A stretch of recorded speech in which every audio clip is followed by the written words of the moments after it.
Let's get it, people. Let's go. Let's go. The Milwaukee Bucks have been doing very well. I'm excited. Let's do another video. Today's topic, tithing. Why am I jacked up? Well, the Bucks are doing really well. First place in the Eastern Conference, also in the NBA. Giannis is playing well. Coach is doing well. I'm pretty excited about the Bucks. Anyways, we're talking about tithing and giving to the church. So I got a story for you guys. John Rockefeller, the first billionaire in America, becomes a millionaire at the age of 23. He makes $1 billion by the time he is 50. And obviously, adjusted for inflation, this would be worth several hundred times more than that's worth in the 1850s, 1900s when he was around. So this is an incredibly high amount of money. John Rockefeller. He falls ill at the age of 53, about 3 years after he becomes a billionaire, and he's a year to live. He's diagnosed by some of the best physicians in the world. And as he's wasting away, miserable, angry, upset, the lockout's given him. He has a dream one night, basically reminding him that you cannot take what you have into the next life, into heaven. So what are you going to do with it? He has this money. He has a year to live. What's he going to do with it? He earned this money. He worked his butt off. He was a hard worker, probably a workaholic, but he earned each and every dollar that he made. What was he willing to do? And it's funny because in our lives, we have this same dilemma.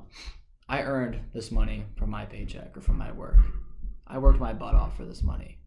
Why do I have to give some of it away? In that moment, he made a choice. I'm going to give away half of my $1 billion to medical research, to missions, to the church. And he was cured. His ailment went away, and he lived to the age of 98, giving away tons, hundreds of thousands of millions of dollars, curing tons of diseases, to name a few: malaria, penicillin, tuberculosis, diphtheria, all cured in some way because of the money he donated to research to those specific illnesses. We have to really change our mindset when it comes to giving, because giving is the perfect example of self-sacrificial love. As Christians, we are called to love one another unconditionally.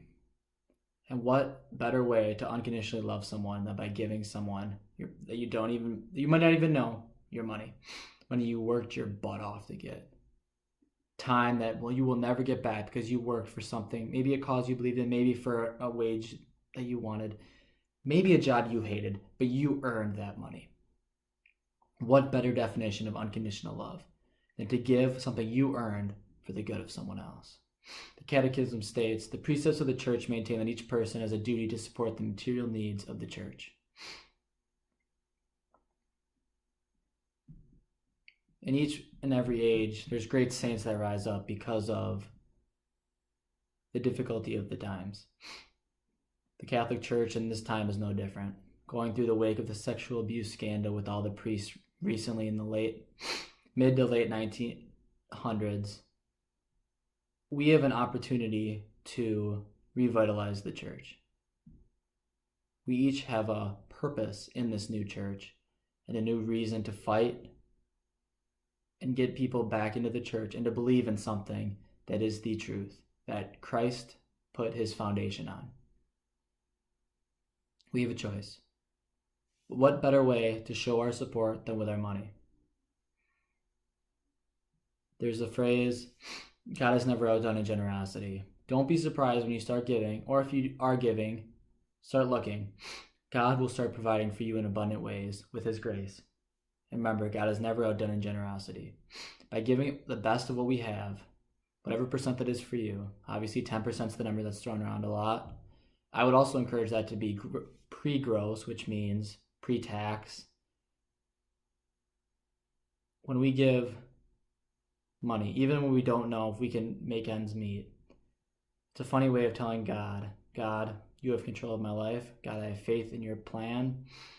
God, according to the world, this should not work out, but I give you control of my life. A lot of middle-class people like myself struggle with this concept of control and wanting control when God wants control of our lives. We fight God. We want to do it ourselves. We want to earn the American dream. We want to earn happiness. We want to earn everything we get. God has never outdone in generosity. In 2 Corinthians, Paul talks about his brothers who, in the early Christian church, obviously was not wealthy by any means. They were being persecuted by Rome. They were just in dire situation. And he talks about the brothers giving gifts to support different groups in different cities that were starting churches. Paul had complete faith in God's plan. And although they didn't have a lot of money, they made ends meet, and when they couldn't, God provided. The question you need to ask yourself when it comes to giving isn't, do I have the financial capacity to pay for my expenses or for my lifestyle? The question is rather, do I have the financial capacity to some way change the world? That's the reason we're here. The reason we are here is to have a positive impact on the world God placed us in the time he placed us in the community and city and state and country and world we live in. God is giving us a great opportunity in this moment to change the world.